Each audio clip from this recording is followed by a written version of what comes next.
Birds of Prey issue 4, Chuck Dixon writing with Greg Land on art. We obviously follow up the one shot that we had, even though the one shot was technically before the main series, give or take, the Ravens. This is, you can tell why it was put in here where it was, because it was right before they popped back up in the main book. And this is a fun little issue, I thought. It's kind of split into sections, but I had kind of fun sort of with all the various parts. It's getting very pulpy here, with, I'll try and pronounce this all right, but the Makakitahu. No, hold on. Makakitahu. I'm just going to call it the Maki monster, okay? Is it? It could be Makachitahu. It could be Makachitahu. Yeah. That sounds more right. It's easier to say, admittedly, so I mean, I'm not necessarily opposed to going with that option. Comixology, why have you forsaken me and not put yourself back to the first page like I asked you to when I was done looking at this earlier? Alright. So it's split into sections, like I say. The first section is the Ravens, and the three Ravens that is now, because obviously one didn't quite make it in the one shot. For now. Yeah, so we got Pistolora with Cheshire, and what was that third one called? Vicious. She's got this sort of Cyclops-looking visor. Okay, cool. Cyclops being X-Men, not anything else. Just to make that clear. So they're hunting down King Cobra. And the big twist here after a few pages, and there's some fun action here actually. There's kind of a moment where Cheshire goes kind of like, all right, I got this, and kind of like sort of dives at a helicopter that's firing a minigun at them, and it's just kind of a nice, fun little action sequence on its own terms. Yeah, and there's some like narration, like how just to, again, this is if you didn't catch that Ravens one shot. This is okay. Quick, immediately, here's what you need to know, and it's like, oh yeah, she moved to country just to make a point. She's badass. Yeah, like, so sure, yeah, why not? And then from there, we have kind of the reveal that Cobra actually hired them. Like, he hired them to assassinate himself as a test. And Cheshire knew this, but the other two didn't. And it's like, okay, now you're hired. You've proved your worth. You got to me. And so, okay, so I need this device to power my super duper weapon of mass destruction. And it's like, hey, okay, so it'd be a bit suspicious if a bunch of Cobra agents, showed up here. So I think you three ladies will just, blend in real nice. And would you believe it that this lake is exactly where Dinah's going for some vacation time after all the stuff that she just went through in Malaysia?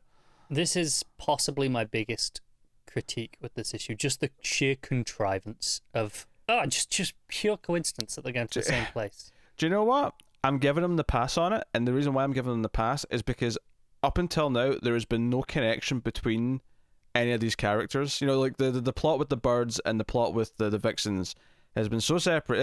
This is your incidental meeting that kicks off the story at the start of something, where they finally intersect.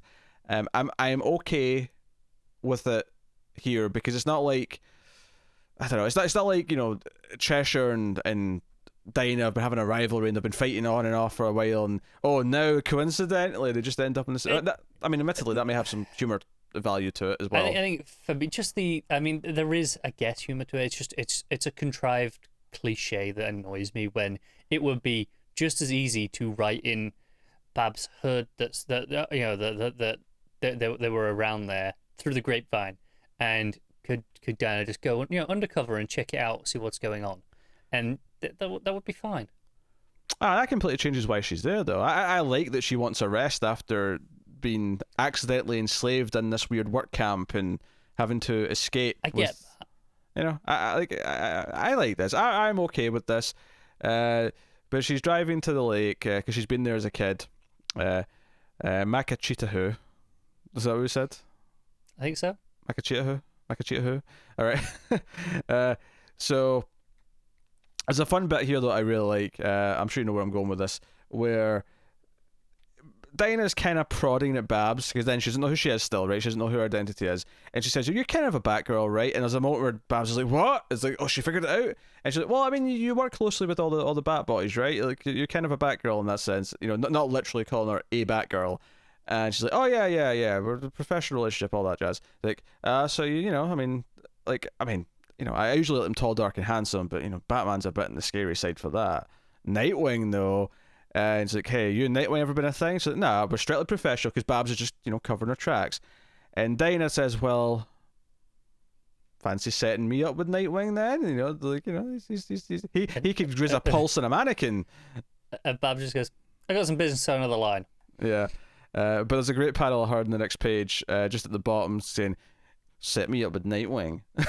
Like she's just muttering to herself. I love it. Meanwhile, the locals are aghast at just how gorgeous Black Canary is walking around. Obviously, she's not dressed as Black Canary, but just, Yeah. So. She does draw attention as well, pulling up in a car like that. I mean, Lola from the Agents of S.H.I.E.L.D.? Yes. Sure. It's very Lola. And we see, whoever this pen pal, this internet pen pal is with Babs, is not even alone. They're with someone else who's kind of critiquing the voyeuristic nature of what they're doing. So the plot's thickening here. But, interacts with Babs a little bit, and Babs kind of, has a bit of a joke with them and kind of leaves it there and says she has to go. Dinah makes this young kid who works at the hotel, makes his day. First of all, just being kind of flirty with him. But later on, by when he tells her the legend, this new legend of this, it's basically their knockoff version of the Loch Ness Monster. Let's call it what it is. Yeah. But Dinah noticed when he tells her this but I don't know. I've been here as a kid. I don't remember any of this. So, it's new. It's only a few weeks old. Basically, some tourists and a couple of the locals saw something. And like, okay, all right. I completely buy that. They're like, yes, play this up right now. Oh yeah, this is tourism 101. They want tourists. This is what they do. Yeah, you got a thing. Get selling it. But one of the little touches I loved though is that when she says, "Well, I don't have to worry about that," and he's like, "Well, why? Because I've got you here to protect me." She's kind of flirting with him a little bit and being nice to him. And it's just a panel of him whistling to himself as he walks away on his own. Yeah. Like his day is made. His day is made. He's on top of the moon. But obviously we see that because there's one little line from him where it's like, oh, there's some other people like you were here earlier, and she's like, what do you mean like me? He's like, pretty, and she's like, oh, so that kind of like what starts the flirtation. But we see that the Vixens are here. They're Ravens. here. Sorry. Ravens. Oh, I said Vixens. Sorry. Yeah, you did it earlier as well, but whatever. I mean, Ravens, sorry. Right. They're here for something in the lake. And of course, we just heard there's a monster in the lake. So it doesn't take and it's something that's recent in the lake as well. So it doesn't take a whole lot of brain power to connect the two side by side. And Dinah notably leaves her comms in the cabin, in the hotel room. And then we have like a random page in the Pentagon. Yeah. Well, do you not remember this when they set this up?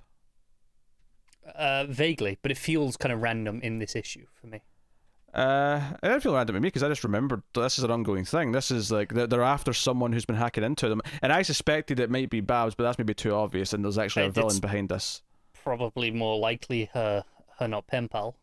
Yeah, it's very possible. But I mean, it feels very random in this issue, in where we just cut to it here, in this scene transition. It just feels kind of awkwardly paced for me. I think I disagree. I was happy to see it. For me, this is just like any serialized format where you have like an ongoing plot of some other kind. It's just there a little bit each episode or issue. I think for me, there's just better ways of doing it than just having a single random page 2/3 in an issue. But what other way would you do it? I would rather dedicate a couple of pages, and then go an issue without. Or I would rather it just be kind of like an intro page almost. Okay, I guess. I did not have any problems with this. I was happy to have the plot concurring. Although I wasn't necessarily a big fan of the awkward Jedi Master references. I thought they were a bit clunky. But otherwise, I like the little subplot here. Especially the humorous idea of like this guy like being determined to catch someone who may or may not be Babs. Although I feel like Babs would probably be too good to even be noticed doing this, quite frankly. Quite possibly, yes. So we see the Ravens deep diving to go down to the lake, and they see a device that's lodged in the rock, in the seabed. Yeah, looks very kind of proton engine-y sort of look. It looks like something that could have fallen from space, like a something off a satellite or something like that. Yeah, it does, and I mean, and maybe it did. Who knows? Yeah, maybe that's why it's there, and that's why it's in this random lake that no one otherwise would care about. Yeah.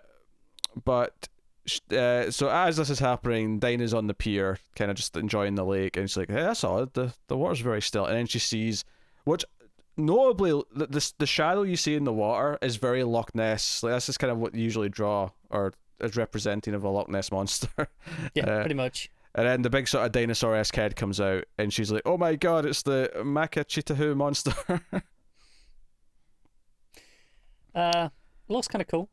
Yeah. No, I think I like how pulpy this is, because, I mean, you could play that with the contrivance of them both being in the same place, but I think the whole thing feels just kind of pulpy in front of me, so, like, when we get to the end of this, and it's like, no, here's this knockoff Loch Ness monster, and, I mean, I assume what's happening here is that it's, like, the device creates, like, holograms, or not even holograms, but, like, it can't be a hologram, because it does physically interact. Yeah. But, magically creates like an entity that it'll then, take away just as easily. And that's why this is there. Quite possibly, yeah. Yeah. That would be my guess at this point anyway. But that, or it's actually a thing that was kind of in, like, hibernation for millennia underneath. Sure. And whatever this thing that's fallen, or, if like some sort of pulse it's sent off has woke it up. I don't know the exact specifics here, but you get the idea. It's a DC universe. It could just turn out to be a real monster that was awoken by the satellite or whatever. But I mean, it is what it is. I just had a lot of fun with this because I liked all the serialized elements. I liked the feeling, the fallout of Dinah's adventure in Real Asia. Bringing in the Ravens is neat. I mean, I don't really care about them as much, but it's a neat that we got an introduction to them, and now they're kind of continuing. And all the stuff with the monsters just kind of fun, and the banter about Nightwing and all that. Yeah, that stuff's great.